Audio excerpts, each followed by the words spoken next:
Thank you for joining our public comment workshop for the Utah Renewable Communities. We're super excited to have you guys here and kind of learn more about the history of the program, the step-by-step guide on submitting our public comments. So some of our goals that we do have here, we just want to ensure people understand what this program is and what we're talking about, and then also how you can support it. We're going to hear from advocates and energy experts. So super excited to kind of dive in. And I also want to highlight this program is really unique and awesome, and it's being led by local communities. I know there's a lot of stuff happening at the national level and just kind of not really sure where the federal government is going, and just want to, shout out that there's a lot of action that can happen at the local level.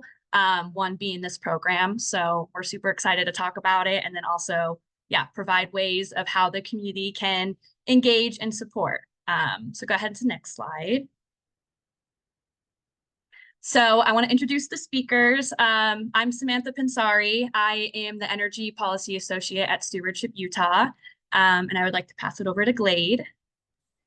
Yeah, thank you, Samantha. Glade Sowards. I'm the Senior Energy and Climate Program Manager at Salt Lake City. And Samantha said energy experts. I don't know if you were talking about me, but I will give a disclaimer that I recently came to Salt Lake City from the Utah Division of Air Quality, where I worked for the past 20 years. And I did work on energy issues there, but I'm a relative newbie when it comes to the Utah Renewable Communities Program.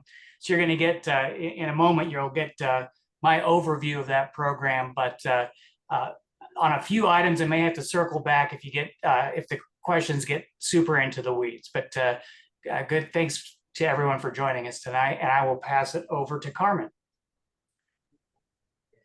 Thanks all. I'm so excited to be here with all of you, as well as the awesome people on this panel. It's just such an honor to keep working with all of you. Carmen Valdez. I am a policy associate for Heal Utah, the Healthy Environment Alliance of Utah, and I will pass it off to Luis. Hi, everybody. My name is Luis Miranda. My pronouns are he, him, and I work with the Sierra Club.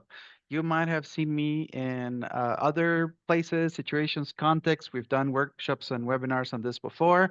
Today, my role is going to be to hold the space for y'all and for our energy experts. Yes, Glade, you count as one. So that's me. Thank you, everybody, for being here. I'm going to pass it back to you, Samantha. Yes, and you can go ahead to the next slide. Our energy expert. Like I highlighted, there's a lot of action that can be taking place at the local level. So you guys are here ready to support.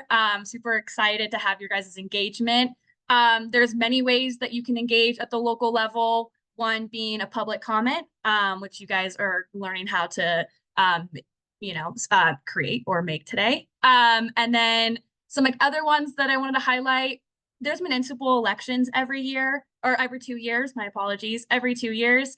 And this is a great chance for you to learn who's on your city council and your mayor and who's representing your city and your communities, and have a say of who those people are. So we did just get out of a municipal election, and so the next one will be in 2027.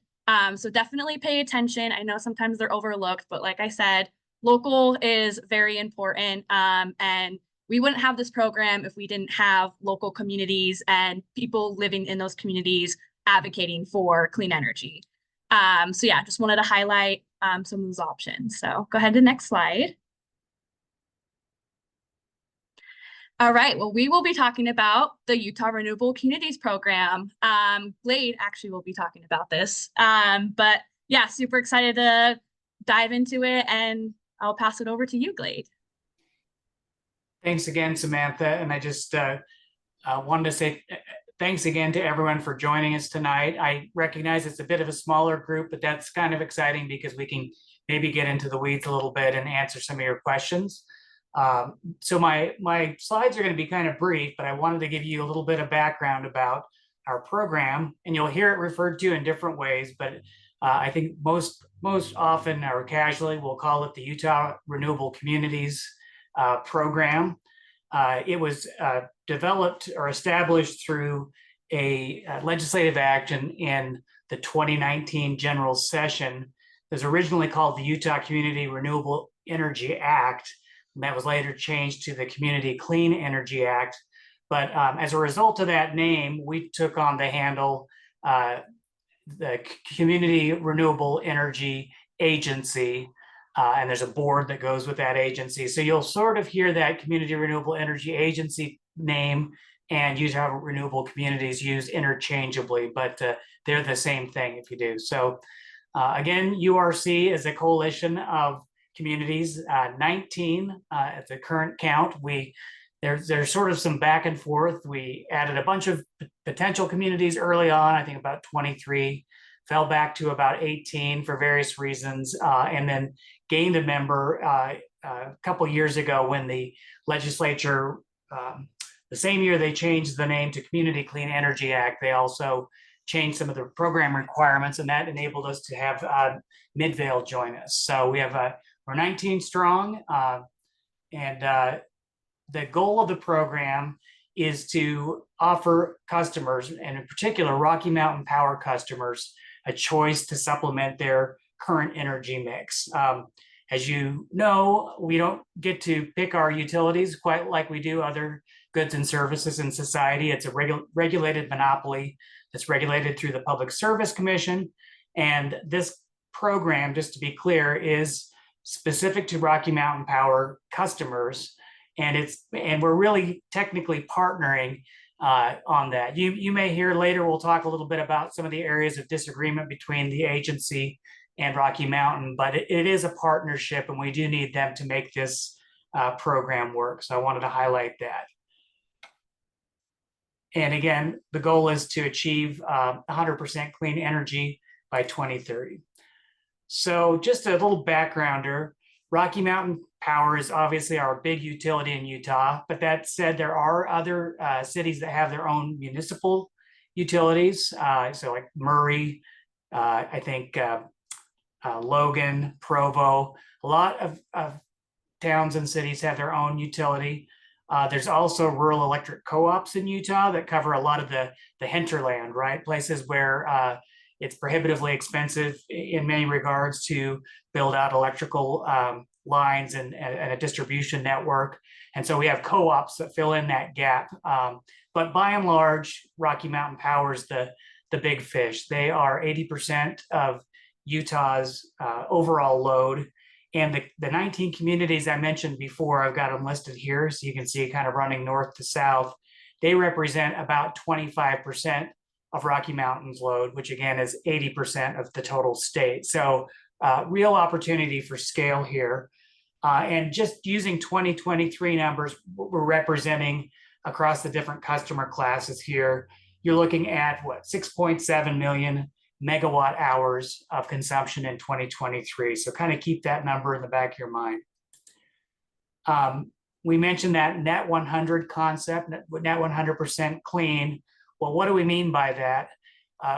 Rocky Mountain Power customers in or out of the program, or before the program is ultimately approved at present, you know, we get a mix of resources from all over the place. So maybe people are familiar that we have some large coal-fired plants in central Utah, Hunter and Huntington power plants, kind of down near, you know, like in Emory County, that area.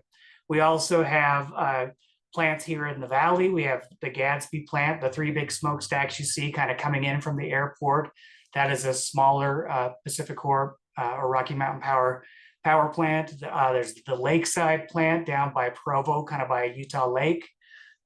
Current Creek down by Nephi. So those are resources here in the state. We also have some really large coal-fired power plants in the state of Wyoming that are part of their network. There are wind resources mostly located in Wyoming.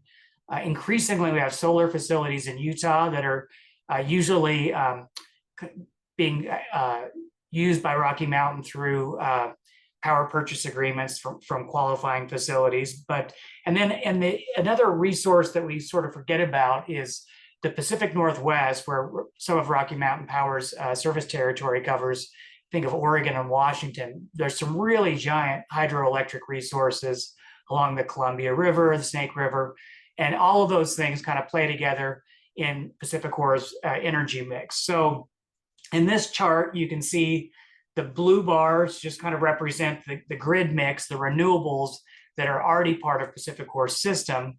We want to get to 100% renewable, net 100%, and we would likely acquire that in tranches, right, in phases.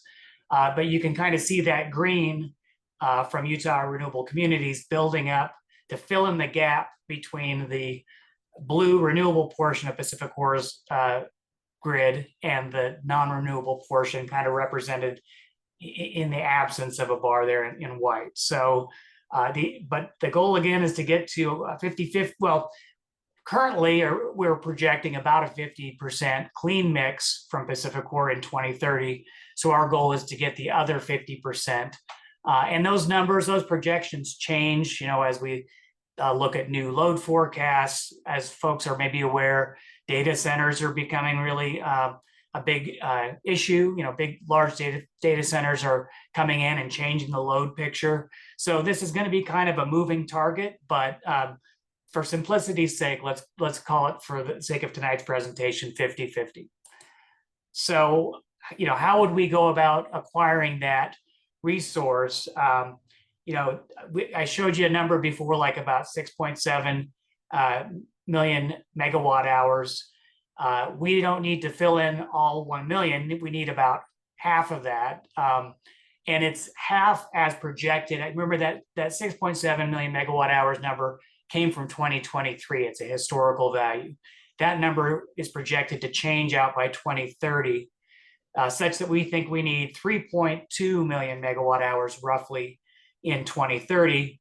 And if we need to do 50% of that to make up that delta between Rocky Mountain's clean mix and the remainder, we need 1.6 million megawatt hours. So these are not necessarily plants we have in mind per se. We are currently running a request. Well, we ran a request for proposal, and we have received several bids for potential projects in and around Utah. But just hypothetically, you could meet this 1.6 million megawatt hours with a combination of two 250 megawatt plants, a solar plant at 30.2% capacity factor and a wind plant at 43.6%. And a capacity factor, all that means is if you take all 60 hours in a year and you run these, let's say you run a solar farm at full tilt, we all know that the sun doesn't shine at night, and maybe it runs a little less shines a little less brightly in the morning and in the evening twilight hours. And so throughout the day, you're going to get ultimately a mix. And that 30.2% is kind of a representative capacity factor, what a solar farm can achieve relative to its nameplate rating. So if it's a 250 megawatt farm, you multiply that number by 8760, you're not going to get that full 8760 hours a year that include those nighttime hours. You're going to get something like 30% of that. That's all we're saying here. Importantly, another thing I neglected to mention, might not have made sense before, but I was talking about 6.7 million megawatt hours being roughly PacifiCorp's mix load rather in the state of Utah. How do we get from there all the way down to that 3.2 million megawatt hour number that then we're multiplying by 50% to get our 1.6 here as depicted in this chart? The reason it's lower is we're making some assumptions. Remember, this is an opt-out program by the way the legislature designed it. So it's going to bring in, once a community signs up its residents to be in the program in a Rocky Mountain Power community, everyone is initially opted in, but we assume a certain fraction is going to opt out. So we assume 80% of residential customers will stay in, 30% of commercial customers, and 5% of industrial customers. And that just reflects that businesses are very cost sensitive. They're looking at their bottom line, and we anticipate that there'll be maybe less retention in those two customer classes. Okay, so just a little bit about the URC board. We have, we meet regularly once a month to work out various issues. We have 3 subcommittees: a program design committee, a low income committee, and a communications committee. And that board it's an interlocal agreement among the 19 communities. And we pass, or the board passes, what are known as resolutions, which are they're not binding in the sense of like legislation or like a city council ordinance, but they are a representation of the will of the board that gives us as staff kind of the ability to go forward and represent the agency, in these dockets, these rate cases, things like that. Among their many resolutions, one of the key things the board is concerned about is they want to make sure that this program is affordable. And so they're targeting the acquisition of resources and the program design to try to have no more than $3 to $4 impact per month on the average residential bill. The final number that comes out in the wash is going to be dependent upon what the Public Service Commission ultimately approves and some decision making that's pending in our program application docket. Importantly, one of the things that the legislature did by design when they passed House Bill 411 back in 2019 is they built in a low income requirement into our planning for this effort. So not only is it the right thing to do to make sure that our low income residents are represented and protected as we implement this program, but we are also statutorily obligated to address that. And so our low income committee worked with the board and staff and came up with an approach to have two main measures, I guess, to make sure that that the impacts from the program don't harm low income customers. One is an enhanced bill credit every month up to cover the program cost for those people who are enrolled in what's called Schedule 3 or the HELP program under Rocky Mountain Power's tariff structure. We basically will allow folks to participate who qualify in that low income program without having to pay the monthly cost of the program. The second is that I mentioned this as an opt-out program, and you have a period of time going into the program where there's going to be noticing, and there'll be a start date when program rates start showing up on your power bill. But then Rocky Mountain Power proposed a 3-month period, cancellation period, and we actually kind of counter proposed extending that for a full 6 months, so participants could kind of watch their first few bills during that cancellation period and not experience a cancellation fee as long as they cancel during whatever date, whether it ends up being 3 months or 6 months. That's a decision for the Public Service Commission to decide. But we intend to make it so that there is no termination fee during that cancellation period, after which, if you waited, let's say that we prevail and we have a 6-month period, if you waited 7 months, then you would be subject to a $30 cancellation fee.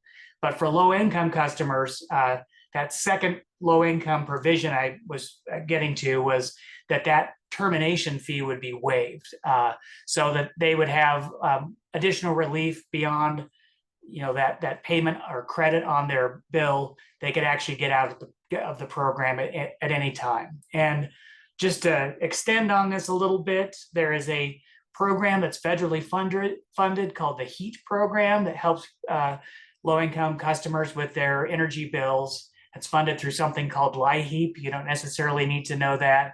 But if you're in the HEAT program, you're automatically enrolled in the HELP program, or you can directly, these customers can directly apply for the HELP program. But there's sort of 2 pathways there for them to avail themselves of these low-income measures. And let's see here. Yeah, the idea then is we would build up program revenue to cover our administrative expenses, and then we need to build up a reserve to secure our energy contracts. And that's kind of all in play right now before the PSC. how this is going to be shaped and exactly what the length, the durations of some of these periods will be, the costs of the program, et cetera. So speaking of that, this is kind of where this is a timeline, I guess, you can see from back when I spoke earlier about the legislation originally being adopted in 2019.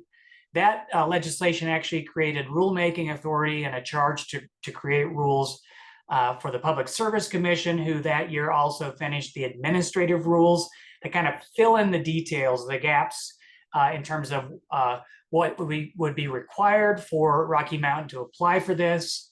I mentioned the 23 communities that originally adopted a 100% or net 100% resolution for clean energy. That was an early requirement of the program that was removed during the 2024 general session. So that net 100%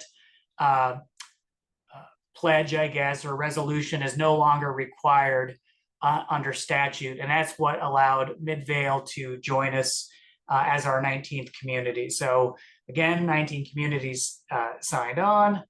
Let me see here. All those communities had to create this interlocal agency that I've mentioned through a governance agreement that was signed by the cities and towns. Then we developed a utility agreement that all the parties signed with the utility. And that led, again, over quite a long period to the program application being filed in January and June, kind of in two parts this year.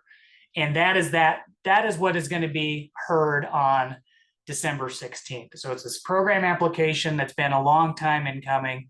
We're finally going to get to some of the details, hopefully get this approved by the commission. So that's what we have highlighted here. That's that December 16th meeting. And there's actually a couple meetings that day. There is a technical hearing at 9 a.m. that morning. The public is invited to attend that meeting, but it is not necessary. And it's really going to, that part of the process is more for the witnesses who provided testimony throughout the docket, where you get an opportunity as citizens, as potential participants in the program to say your piece is that 6 p.m. event later that evening. It's called a public witness hearing. And that's what we're here to talk to you about today, alongside the public comment process. And then the next big step in all of this is, if the Public Service Commission approves this, we anticipate that approval coming as early as about mid-January. They usually take about at least a month to deliberate on these on dockets.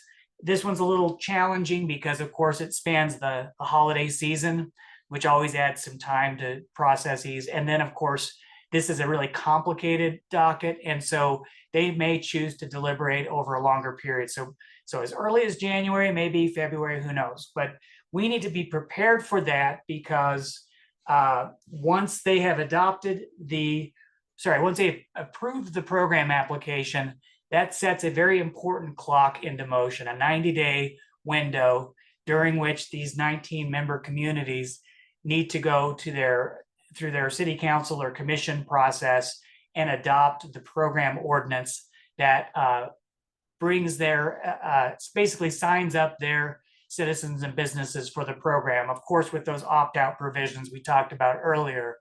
But that will be a really tight time frame, just because it takes a while to get on your city council agenda and present that kind of detailed information. We also are pending, a lot of these details about what the actual final cost is going to be. It really awaits the Public Service Commission's decision-making process through all of this. So we will have to be pretty light on our feet when it comes to, once they've approved the program, to make that 90-day window. And that will be another opportunity where all of you can really help us to make sure that our councils and commissions support the ordinance adoption once that 90-day window opens up. And then after that, we will move on with the program We hope to be able to finalize one or more of these bids we receive. We're currently evaluating, I think I mentioned earlier, 6 bids that are projects that are on our initial short list. And there's some additional analysis that needs to happen with those projects. But we'd like to kind of start to weave all these parallel processes back together to culminate in hopefully the acquisition of one or more resources for the program. And just kind of getting to the end here, but I just wanted to highlight again that this is a partnership with Rocky Mountain Power. We need them. They actually are the ones who file the program application, and we need them as a partner. This is customers in their service territory. But there are some key areas where we have matters of disagreement. So these are things to think about as you're thinking about comments you might want to make, either written or through that public witness hearing.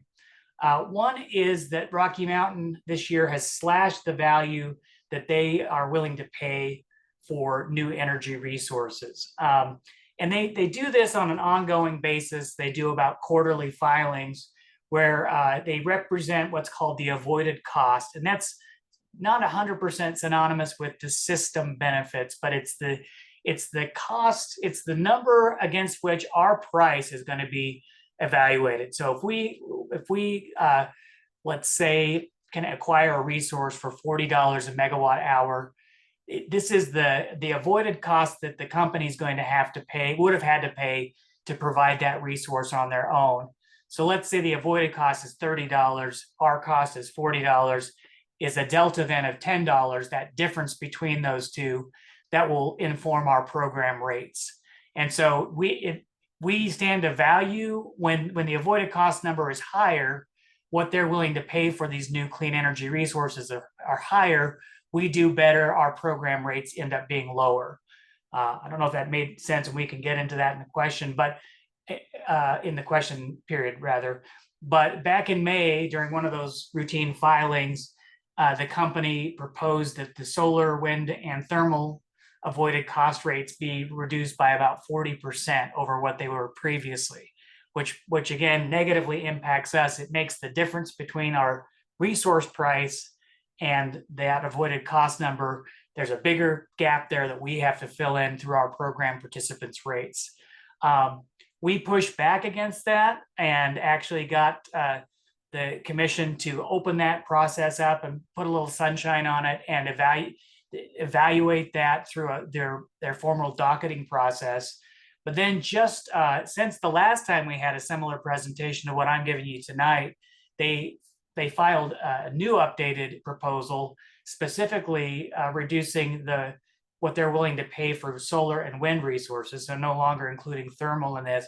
But now they're looking at an 86 to an 87% reduction in what they are willing to pay, which really makes that price delta big for us and could really drive up our program rate. So this is something we're really concerned about, and we're pushing back on in our rebuttal testimony this week.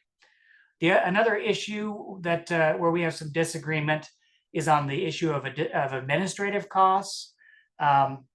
We have to do a program reserve for administrative costs that would cover the cost of administrative costs for a period, kind of built into a reserve up front. And PacifiCorp wants 5 years of costs to be covered. We propose 1 year.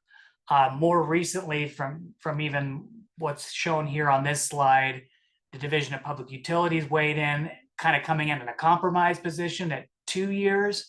But as you can imagine, the more years we have to cover in our reserve, the more costly this gets. And so that's an area of disagreement. Yet another issue that the PSC is going to have to rule on. The company also proposed that they would need to hire a full-time staff person at $154,000 per year. We don't think that that's necessary. We think there may be some staff costs that the program should rightly pay for, so that other non-participants aren't, bearing the cost of our program. But we think that's a little steep to have a full-time position just for that. So we have pushed back against that. Finally, when we did our calculations for this, we were looking at, before I showed a hypothetical of 250 megawatt plants. In our proposal and our testimony before the Public Service Commission, our estimates assumed a 600 megawatt resource could be acquired to satisfy that net 100% clean energy goal by 2030. The company, on the other hand, they estimated the net cost of our resource, that is that price minus the avoided costs. They estimated a bigger delta there, such that only 120 megawatts could be built and still meet our $3 to $4 per month residential average impact. So we're disputing, we're in disagreement about how much resource can ultimately be acquired. Then there's some other things that factor into this. You're aware of all the tariff stuff that's been going on this year. There's also the expiration of tax credits. If our resources aren't able, for whatever reason, to avail themselves of these expiring tax credits in time, then we might have to, our goal might be delayed beyond the 2030 timeframe. But all of these different kind of really important decisions, or many of them anyway, are before the PSC. And that's why this hearing on the 16th is so important. So I think I'm going to stop there because we went through a lot of technical information, and I'd love to answer any questions the best I can. And then we can turn time over after that to this whole, the public comment process and the hearing process. So I'll stop and be happy to answer any questions you might have.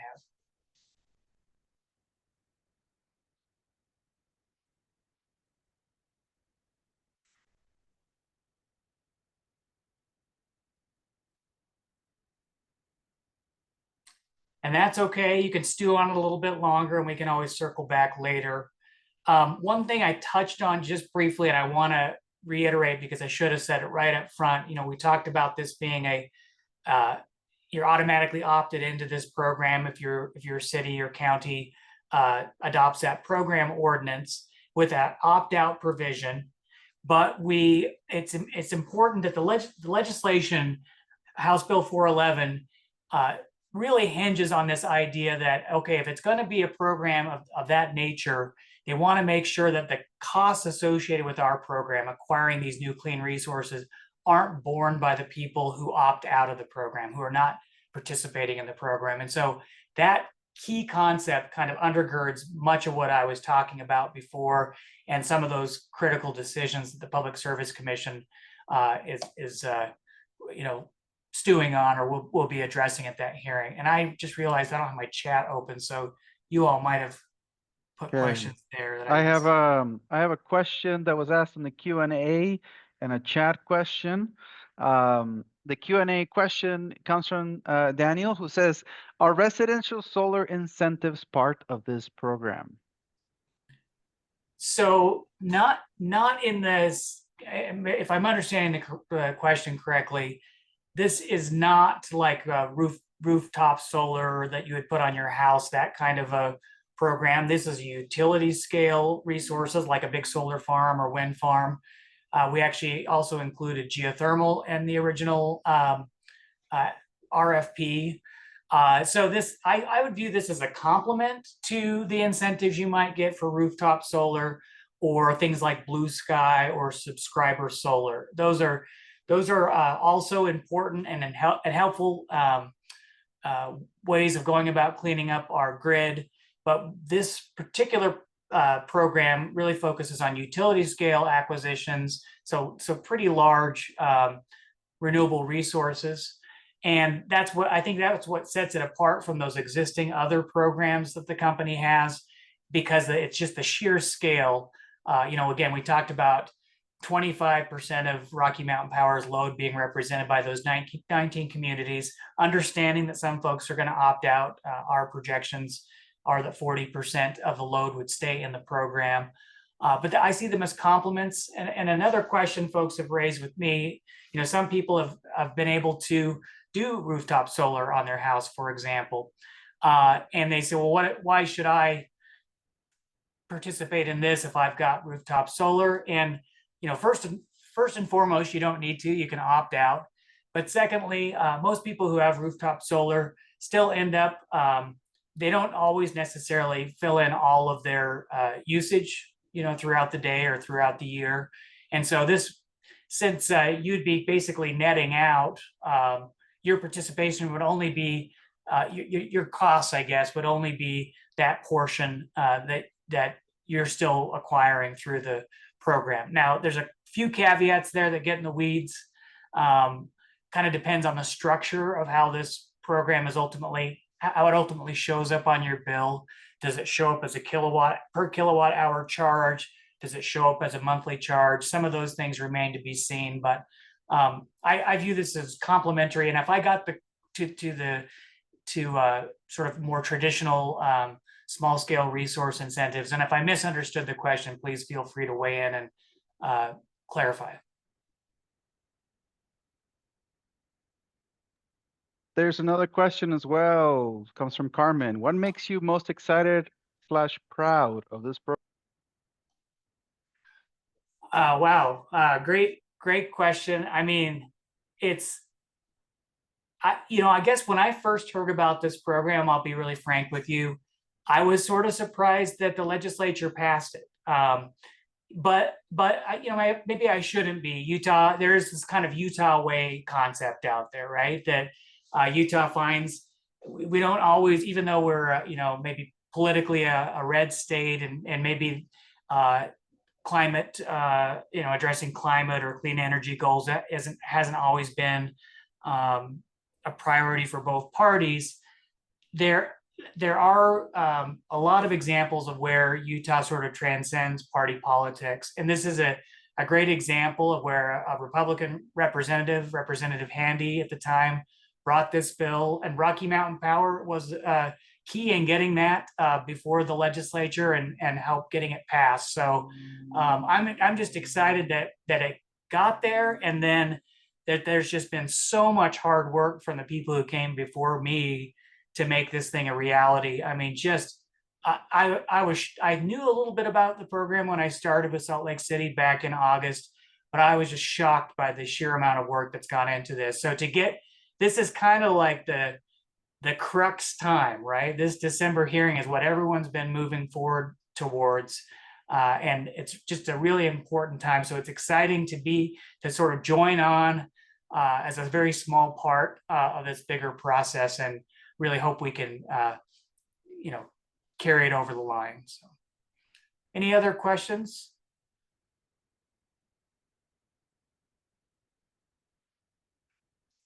Okay. All right. I think if no further questions, maybe we'll move ahead into the next segment. Does that work? We can always circle back later in the program if we need to. And just let me know when to advance the slides for you. Thanks so much, Glade. And huge shout out to our URC expert for keeping us updated on this program. As Glade mentioned, it's been years in the making.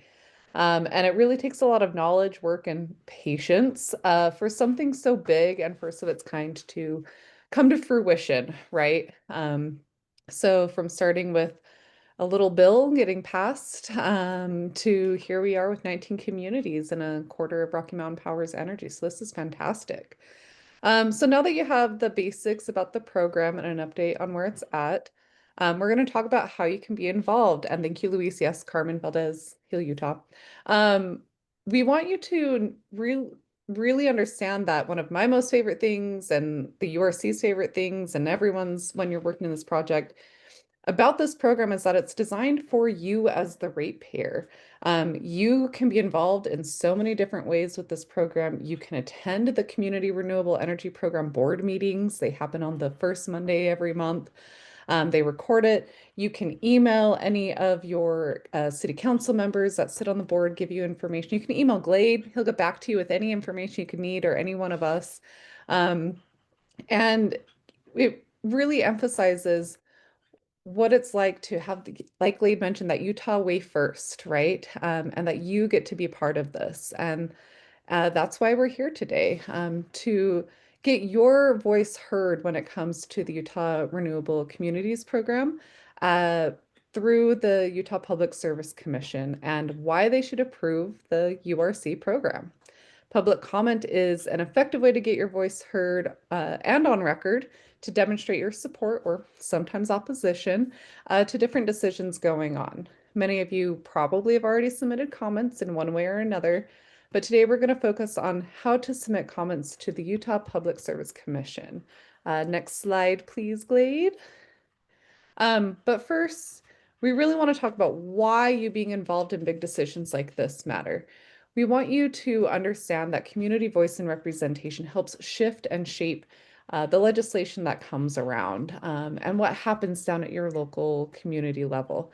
Your voice is what matters to your legislators who represent you. And it also holds them accountable and makes sure they're being transparent in the decisions they're making. If they're not hearing from you as constituents, they don't know what you're concerned about or what you're in favor of and what you're supportive of. They see, you know, paid lobbyists like myself or Samantha or sometimes Luis and Glade as experts up on the Hill all the time. They know what we're about. But you as the person who votes them in or out, they want to talk to you. They want to be transparent with you. They want you to hold them accountable. And if they're not hearing from you, they're going to listen to whoever else is giving them that information. So the more that you can hold them accountable and ask for their transparency, the better representation and representative they are, which leads to stronger outcomes, right? We want to show that we can develop Utah way bills and legislation and programs and processes to help better our lives today and in the future, which is part of the democratic participation, right? We live in a fantastic opportunity where we can be involved, and it takes a lot of work, right, to stay up to date and reading those hundreds of bills every year. But you staying up to date or relying on us as your experts allows you to participate and, again, go up this chain of list, right, of getting those stronger outcomes by holding legislators accountable, using your community voice and representation. So your public comment matters. I hear from plenty of legislators that, you know, they hear from us enough, but if they have one person contact them, they're going to sit and listen, and they'll come out and talk with you way longer than they'll talk with me. So let's move on to the next slide. Because there are different types of comments that you could offer and how you speak to them. So when it comes to kind of us as these energy experts, which I don't think any of us want to say, us as the people who have spent way too much time and dived into these issues more than we probably thought we ever would, digging into those weeds. We offer these technical comments, and maybe some of you have these opportunities to offer technical comments if you're an expert in a specific area or you work somewhere. But these technical comments are often preferred by institutions, decision makers, things like that, because they provide facts, figures, and identify specific information for the decision. They can be any length, but you do want to keep it relevant, especially in those short amount of times, which we can talk about. And then the public comments. These can also include research, of course, but the best part about public comments is that they allow you to connect that research to your everyday life and how these decisions affect your community. They're about your lived or to be lived experiences and are just as important as technical comments, or I would argue more so. They come from you as the members of the public comment, and they're usually a little less in the weeds or high technical, but are more impactful because they're the stories of your communities, letting your legislators or decision makers like the Public Service Commission know what's going on. And so as you submit your comments, which you can submit right now via email to the Public Service Commission, we'll show you how to do that. They're going to review all of these comments and they get listed in the docket, and then they go through and identify the topics that are substantial for consideration in their final decision. So the more they see, the more they're going to put in the work and see how many people support this awesome program for our energy future. Ready for the next slide. So how do you put together your comment? I'm sure many of you have already done that. If you haven't, we're here to help you with that. But maybe you've used to debate back in high school or college days, or with your family or friends or strangers in the coffee shop. But maybe you've also written a persuasive essay. That is essentially your format, but instead of a long persuasive essay, you want to keep it short and to the point. You want to identify 1 to 2 stories about why you care about clean, renewable, sustainable, equitable, accessible energy programs like the Utah Renewable Communities program. And you want to keep on point. So here are some quick prompts that we've created and used in the last little bit to help you identify your stories. So this is such an incredible program that Utah's leading, and I'm excited because that's why I wanted to ask Glade why he's excited, right? Everyone's going to see this a little different. Or maybe, I worry about affordable and reliable energy in the future. And this program in place is going to meet 25% of Utah's energy needs for our future and meet big, lofty goals that we have for Utah, like Operation Gigawatt. Or down to your personal health. I care about air quality, and clean energy projects can significantly reduce our emissions. So this helps you put your story together about why you care about this issue. It's one thing to say, I support this program, Utah Public Service Commission, but it's another thing to say, I support the Utah Renewable Communities program application because the Public Service Commission is going to read all of those. Let's move to the next slide. So as you're thinking about your story, let it keep bubbling and stewing up in there. It's a lovely time for a fall stew. So let's format it out. This helps your audience, in this case, the Utah Public Service Commission, quickly know your stance and then gives you space to share your story.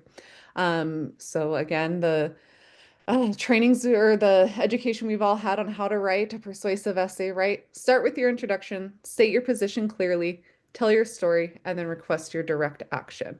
So state your name, where you live, why you care about the issue, state your position. I support the Utah Renewable Communities program because why you care, and then request the action. So I request you approve the program. The initial rate should be no more than $3 to $4, and it's valuable. These are all extremely important ways to make sure that your comment is thoughtful and is easily read by the Public Service Commission that's going to have to review all of these comments we're getting sent in. Next slide, please. And if you're not ready to submit public comment or you already have and you're itching to do more, submitting comment is not the only way to get your voice heard. You can attend the hearing on December 16th and give your comment in person. We'll talk more on that after this. You can also submit letters to the editors and op-eds to newsletter and other media sources. You can write blog posts and link details and how to submit comments, like this recorded webinar that we will be posting. And you can share what you've learned today with your community so that they can submit comments too. As Glade mentioned, be on the lookout to make sure your community is ready to support the program in ordinance adoption in that 90-day window once the Public Service Commission's approved the program. So it sounds like January through February are going to be busy months for all of us. But we want you to stay engaged. Keep sharing this information, get more people excited about this program. And hopefully you feel more prepared to submit your comment or to start drafting it with us or to start working on your op-eds, or you want to host a community event to share all this information. And your comments are so important right now. But one thing we're really excited about is that public witness hearing on December 16th. So I'm going to pass to Samantha to get you ready for your in-person comments. Awesome. You can go to next slide, Glade. Thank you, Carmen, for walking us through how to submit a public comment. That's super helpful.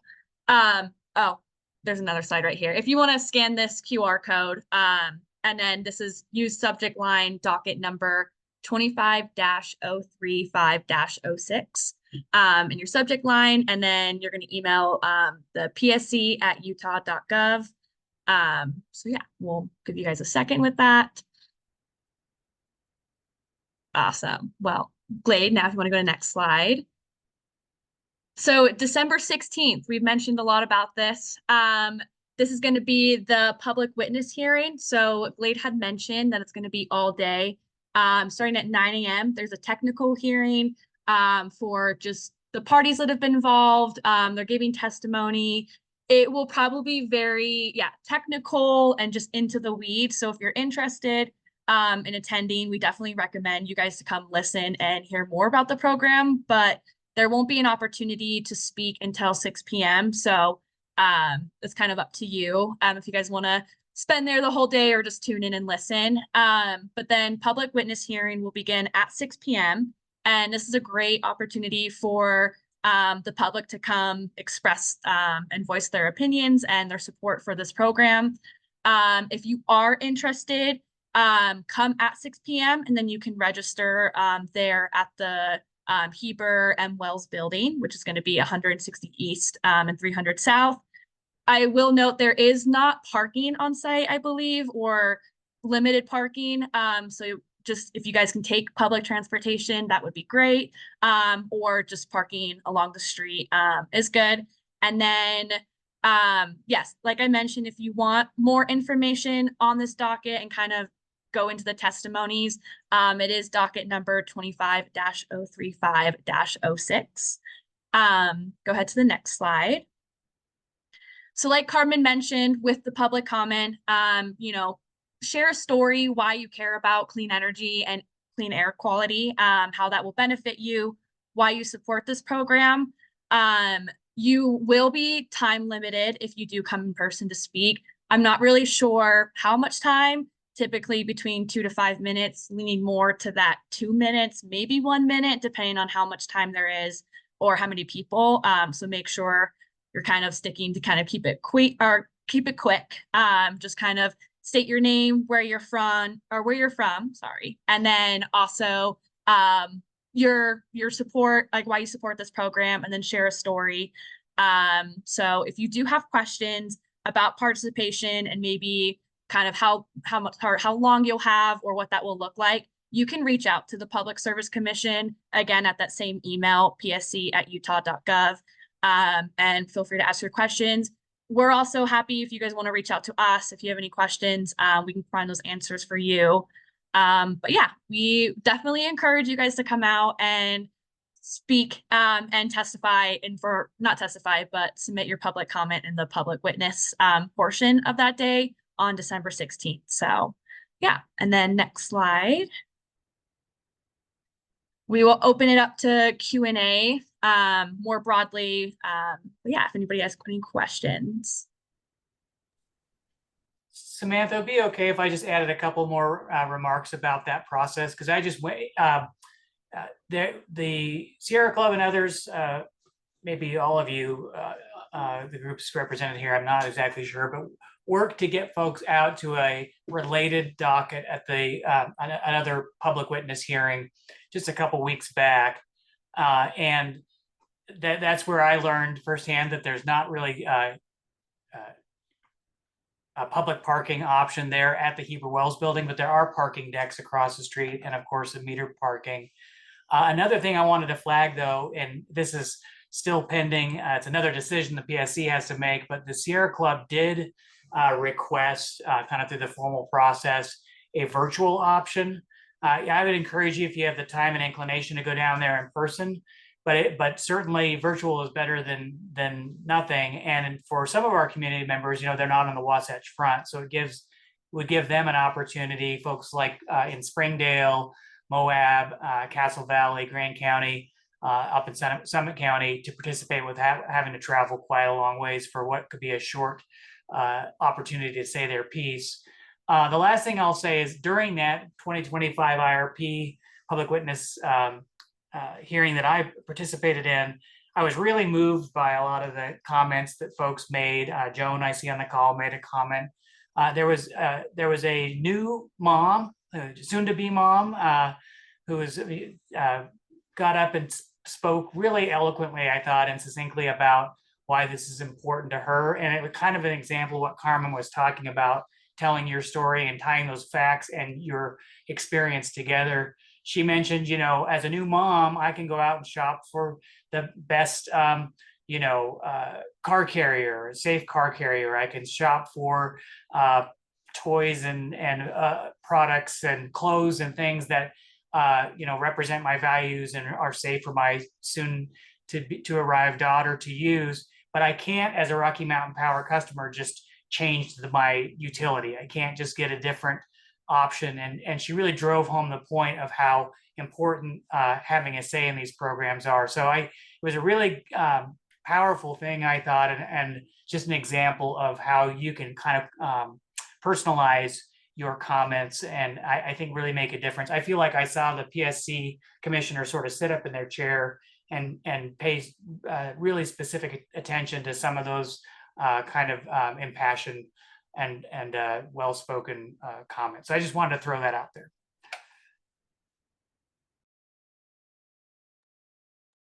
Awesome. And just before you go more deeply into the Q&A, I did finish off the poll, and there are some results. It looks like we have folks here from Summit County, Ogden, Hurricane, Salt Lake County, and Salt Lake City, and I think maybe Utah County. So we've had folks from different places, and it looks like half of you are looking to submit your comment written, and half of you are going to be with us on December 16 at 6 p.m.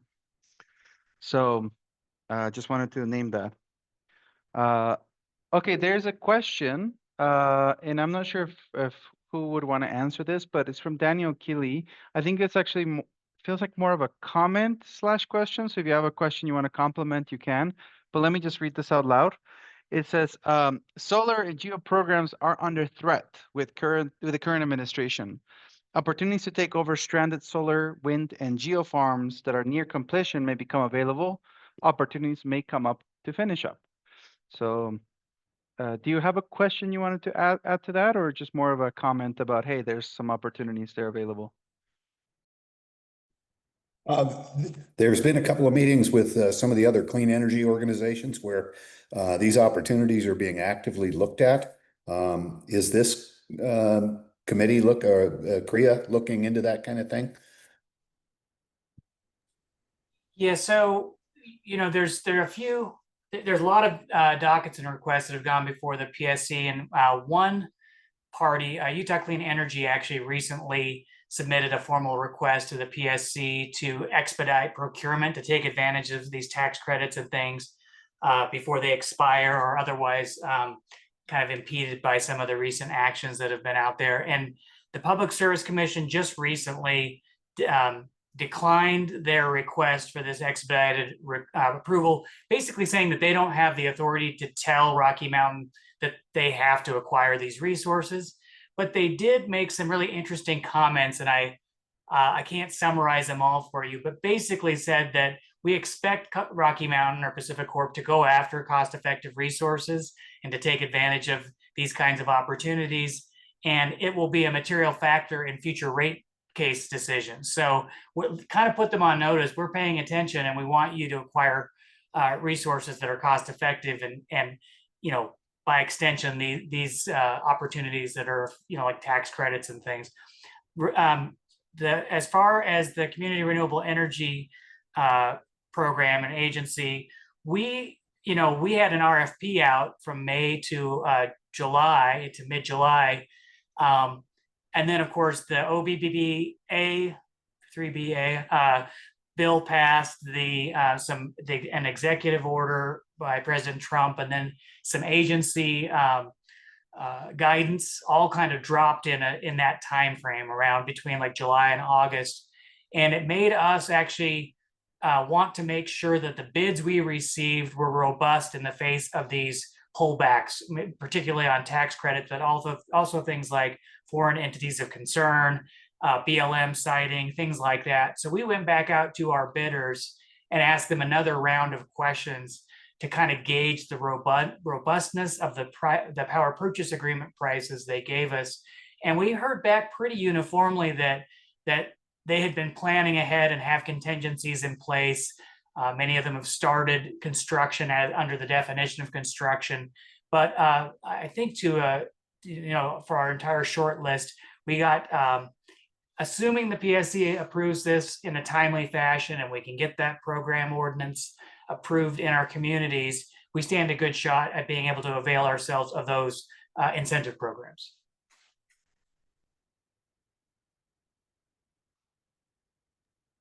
Thank you, Glade.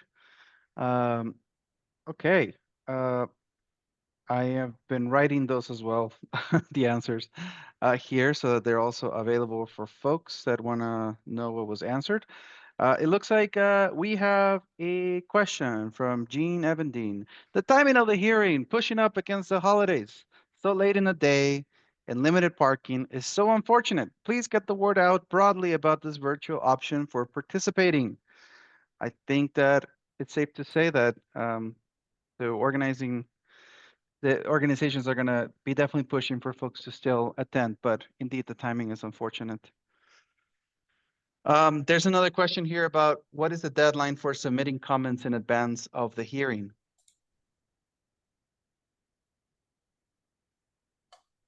Does anybody want to answer that question? That is a good question, and I don't know. I'm actually not sure on the answer on public comments. The witness testimony, the rebuttal and surrebuttal have due dates, but maybe Carmen or Samantha might have some idea on how far we can go on the public comment side. I could find it if we. I can also answer if you need me to, but yeah, go for it. Okay, so for technical like testimonies and technical comments, I believe that the sub-rebuttal testimony will be due on December 11. However, this is public comments, and public comments can carry on even after the decision has been made. So the wisest thing to do is to make sure to get it done by December 16, because likely after the hearings that happen on that week, the comments that you've submitted will likely be taken into account on the order that the Public Service Commission will be putting forward. So in other words, there's no deadline for you on when to submit it, but if you want it to be taken into account in the order and the decision, by December 16 would make the most sense. I don't know if anybody else from the presenters is working with, wants to add something to that. I think you covered it great. Thanks, Luis. Yeah, thanks, Luis. Cool. All right, Daniel Keeley is asking, will online participants have the opportunity to speak?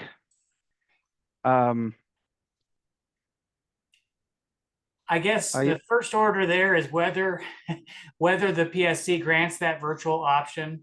I mentioned, and I apologize if I wasn't clear about it, but I think it was on, trying to pull up the docket again. I believe it was on October 17th that Sierra Club made their motion for the modified procedure that would have this virtual option. And again, I'm looking at the docket tonight. There's still not a response from the commission there. So it kind of is a pending thing, what they decide we can do. So I think the best we could do is just try to update folks when we know more. I do think, just given what I'd heard about at least one of the newer commissioners really thinks, I mean, they all believe, I'm sure, that public participation is important, but it seemed particularly important to this individual that to look into ways to expand public participation. And so I would be surprised if they didn't grant it, but we just don't know the details yet, unfortunately. Yeah. I can add to that, folks, that it's not ideal situation. And so that's why we're trying to get that virtual component. However, for a public witness hearing, you do have an option, and I did write it down here. I put it down as a comment, but I can make sure to add it into a follow-up email. But essentially, usually what they'll do is like you can call in. And so you have to call 2 days in advance to say that you're interested in participating over the phone. And you can either use that number or you can use this number. And I'm going to just copy and paste here from the scheduling order.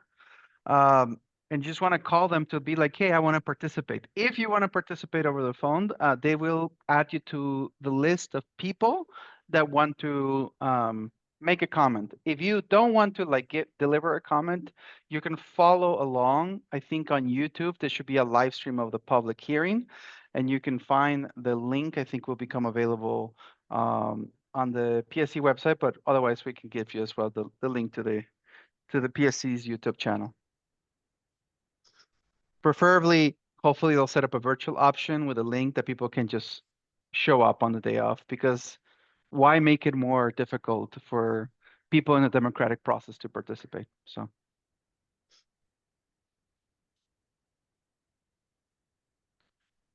Cool. I'm not seeing any more written comments or questions so far. So if anybody has questions you want to unmute and ask, this might be a good moment. Otherwise, I think we're reaching the end of our time together.